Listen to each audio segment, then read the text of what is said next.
Hello and welcome to your in-depth weekly horoscope for week commencing the 1st of May for the Sun or the Ascendant. I'm going to give you some standout details to look out for, but please stay with me. I will then explore each of the 12 zodiac signs in much greater detail. If you're a returning visitor, thank you so much for joining me once more. If you're new here, it's great to have you with us. I'd be honoured if you would subscribe. Please click or tap on the bell notification symbol. Also, if you'd like to get your free daily horoscope fired to your device each morning, please see the link beneath this video where you can subscribe. And if you'd like to have a one-to-one with me, please also see below where you can read my testimonials. Now this week begins with a really important astrological event, and that's called the Mercury cazimi with the Sun. Mercury, of course, is retrograde at the moment in the sign of Taurus, and that's asking us to think very much about our sense of self-worth, our values, everyday money, and the foundations of our life. Also, the sign of Taurus, where the Sun is located along with Mercury and the North Node and Uranus, is very much about food and also about where we gain pleasures. It's ruled by Venus. So the combination of the Sun and Mercury so closely together as we see it from Earth, despite Mercury's retrograde, gives us a chance to try to be more flexible about some of our attitudes which may be quite stuck and a little bit rigid. So if we can flex, that's a good thing. Now Uranus in Taurus, not its best location, is in a good alliance with Mars in Cancer, also in full. But that combination is asking us to think outside the box. Now, of course, the main event this week is the Scorpio lunar eclipse, an exact mirror image of the Taurus lunar eclipse, which occurred on the 8th of November last year and predicated the financial crisis that we have been going through since then. But Saturn, the planet of restriction, was in the sign of the collective, of the people, the sign of Aquarius when that event occurred. And that led to a lot of restriction for us all, but also a lot of outspoken pushing back around what's seen as perceived unfairness. So I feel that this particular eclipse is going to see more revelations, but also around not just the financial sphere, but also around some very famous people's attitudes to intimacy. So I'm trying to be very diplomatic there. So because Uranus is in the mix, I think we are going to see lots of more shocking revelations over the next 6 months, but also a continuing push to reset our attitude and relationship to our consumption of resources. So we're being asked, particularly with Saturn in a great link with the North Node, to actually embrace a more spiritual, emotional and psychological sphere rather than purely a material one. Now when it comes to romance this week, with Venus and Neptune in a square exactly on Thursday, but in touch with one another all this week within 3 degrees, things can really seem a little confusing. If there is someone who's being very flattering but rather elusive, do proceed with caution.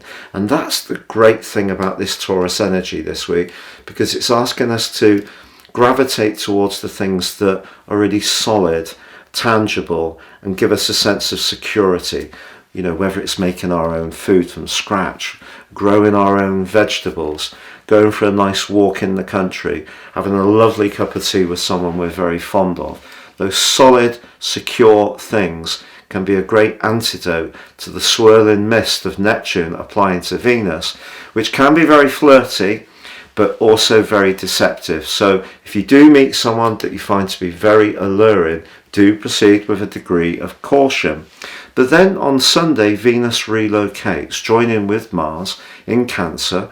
If you have or do make some changes to where you live this week, which wouldn't be a surprise, or some kind of rental or house purchase plan takes a lively step forwards, I feel that what Venus does is bring a more healing balm to the more aggressive energies of Mars, which of course is more action orientated, but a bit defensive and a bit moody in the sign of Cancer. So there's a little bit more of a softening as this week draws to a close, but a great opportunity to think about redecoration or some kind of family gathering or reunion. Now, please stay with me for your in-depth forecast from Aries through to Pisces. If you would like to understand how Sirius astrology can work its way into your situation in such a profound way, if you give me 3 pieces of personal birth data of time, date and place of birth, I can produce for you your life roadmap report, totally unique to you, which can help you to understand some of the patterns that have gone on in your life, but also get a much more intimate understanding of how to work with them. In my special package of 30% off, you can also get your 12-month personal forecast.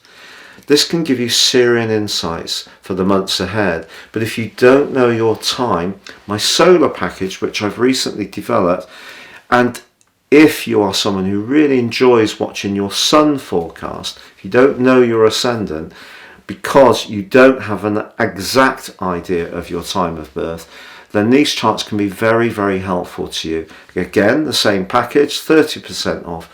Please see the link below. So Leo, your week commencing the 1st of May forecast could see some chopping and changing around the work or worldly part of your situation. Someone could get in touch completely out of the blue. It may be an old contact with Mars in your 12th house, but they may tell you something that can actually be very valuable to you. There may even be a confidential discussion. It may be something to do with scoping out a possibility without actually reaching a firm point. And if that happens, just stay very open-minded, because the Cazimi with Mercury on Monday could really give you a chance, but it may happen very quickly. What about Venus in your sector of friendship in that square with Neptune? Well, maybe someone in your circle is proving more and more attractive to you, but it's not necessarily something that they're saying. It may be an energetic thing that you find attractive, and maybe there's a touch of mystery about them. But I feel the big focus this week is your place in the world. And because Mars has been quite a turbulent influence since the 25th of March in your 12th house, that has stirred up some things, but also it's perhaps reminded you of past experiences and skills that you can reapply in the here and now, but perhaps in a fresh way. And that's Mars's great sextile to Uranus. It peaked last week, but it's still very relevant this week. What about the eclipse? Well, I think that's that classic work-life balance. And because things are potentially changing for you in terms of how you connect, how you raise your profile, the recognition you get, that could make things at home seem a little bit stretched, not so much time. Perhaps you're having to look after different elements of your family affairs, whether it's an older relative, younger kids, or just not having a great deal of time to recharge your batteries. That's entirely possible. But if you are concerned at all about your relationship sector, I think Venus moving into your 12th house does signal a time of deep reflection that is going to go on at least until Mars moves into your sign on the 20th. It's been a real pleasure being with you, Leo. Please like, comment or subscribe.